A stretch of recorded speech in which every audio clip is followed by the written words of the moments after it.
twist para sa mga Pilipino yung iPod at saka iPad. Sa mga Amerikano, hindi problema yan because there's so many ways of pronouncing A, I, E. Pero tayo, pag sinabing A, iisa lang. Either apple or apple. Of course, the correct pronunciation is apple. Nahirapan talaga mga Pilipino pag naging sa iPad at sa iPod, except that my grandchildren, because now our grandchildren, the younger generation, have a better way of pronouncing English words. It's very easy for them to pronounce iPod and iPad. I remember when I was in the Naval Academy for my first few weeks there, my first few months, talking about the difficulty in pronouncing the letter A. One time I went to a restaurant together with my American classmates, and I ordered, sabi ng waiter, what would you like to have, sir? I said, I'd like to have ham sandwich. Excuse me, sabi ng waiter, ham sandwich. Excuse me, hindi maintindihan yung ham sandwich. So sabi ng mga classmates ko, Roy, it's ham sandwich. Ham sandwich. So, iPad, remember, tama yung sinabi ni Father Lucas, iPad, hindi iPod. Of course, na una, yung iPod, I was also one of the first to, hindi pa iPod, Father Lucas, meron ng MP3 player na very popular, Creative, no? Yung kulay blue, medyo malaki yun. Creative is almost about this size with a capacity of only about 8 gigabytes. But then I immediately saw the potential. Nung tinanong ko doon sa electronics shop what it was all about, sabi niya, well, with this, you can convert your CD music collection into MP3. You rip it. You rip it.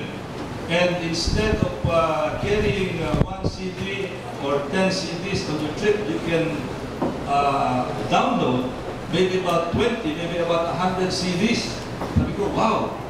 Kasi problema ko muna yung mga CD ko because I am a fan of listening to music.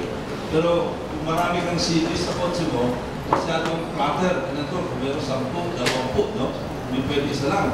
But with this creative, nomad creative na tawag yan, automatically, lahat ng CD collection ko and more, I was able to download into that. So now, I have an iPod, and the music is in my iPad also, and in my iMac, and lahat yan.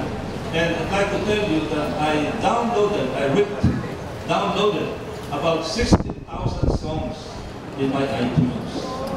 Sino sa inyo merong collection of 16,000 songs sa inyong iPod o inyong iPad? Father Lucas, how many songs do you have in your iPod?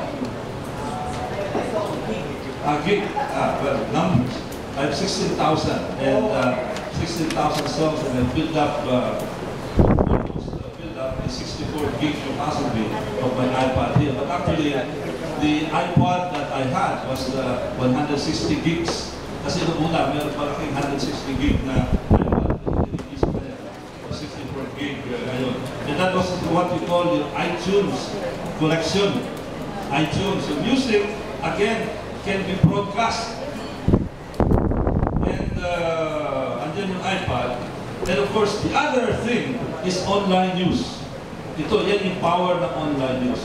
Ako, I'm sorry pag meron mga newspaper dito, o kaya pag meron television people dito, I practically don't watch television anymore. Except if I want to watch the telenovela sa Congress and sa Senate and sa House. Online news is what I do. Hindi na ako halos nagbabasa ng dyaryo kasi practically all of that is already available online. And in fact, part of online news, and this is true with respect to our compatriots, yung mga kababayan natin, yung mga mag-anak natin abroad, you will be surprised to find out that our relatives abroad, especially in the West Coast, in the East Coast of the United States, can read about what is happening in the Philippines as reported by the major newspapers, including the tabloids, ahead of us. Why? Kasi habang tayo natutulog, 2 o'clock, well, before midnight, lalabas na isang tabloid. I will not mention names anymore. By about midnight, almost at exactly midnight, one of the leading dailies, lumalabas na rin yung the whole newspaper. Yung the newspaper, lumalabas yan about 3 o'clock, 4 o'clock in the morning. And all the others, about 2 o'clock, 3 o'clock. Yung pinakahuli, yung isang broadsheet, lumalabas mga 3 o'clock, 4 o'clock in the morning. So in my case, I usually wake up at about 4:30 in the morning. I usually sleep at about past midnight. So by past midnight, halos alam ko na kung ano yung mga headlines ng mga major newspapers. That's what you call online. But in the case of our relatives abroad, nauna pa sila sa atin. Sapagkat kung sila ay nagtatrabaho, halimbawa sa opisina nila, siyempre magsisneak in sila sa kanilang computer, titigin sila sa kanilang internet. Titignan nila yung mga newspapers natin, and they will already know kung anong headlines ito sa atin. Unlike before, it was not like that. So yan ang power ng communication ngayon because of the power of computers. Online news, and of course all of this is real time. The other thing is, I don't know if you're familiar with Google Alert. Of course, we're all familiar with Google, no? But are you familiar with Google Alert? Yeah. Google Alert is a very powerful medium in Google. That is probably the best way to maximize your Google connection. Why? Of course, all of us have our favorite topics. Like in my case, my favorite topics would of course be, siyempre, ang ilalagay ko yung yung issues sa Congress. One issue would be RH. Another issue would be the economy. Another issue would be OFW. Another issue would be the principal newsmakers right now, like General Garcia and General Ligot. And of course, subjects of interest. Like in my case, I'm very interested in ICT. What is the latest development in ICT? Nanotechnology, solar power, etc. etc. Lahat yan, naka-Google Alert. Sino nakakaalam ng Google Alert dito? Para explain ko na po. Google Alert. Okay. Well, Google Alert. Ganito, no? Pag nag-Google ka, there is a menu there. Nakalagay ng Google Alert. Ang gagawin mo, kung ano yung favorite topic mo, even your name. Kasi just in case you're curious whether your name appears in the newspapers, like in my case, that's very important to us who are in politics. Kasi siyempre, dapat malaman namin kung nababanggit kami sa dyaryo o hindi. It's very difficult to read all newspapers, but with Google Alert will help you. So, ilagay mo yung pangalan mo, ilagay mo yung favorite topic mo, and Google Alert is going to email to you everything that is connected with the topic. Maybe it can be a YouTube item.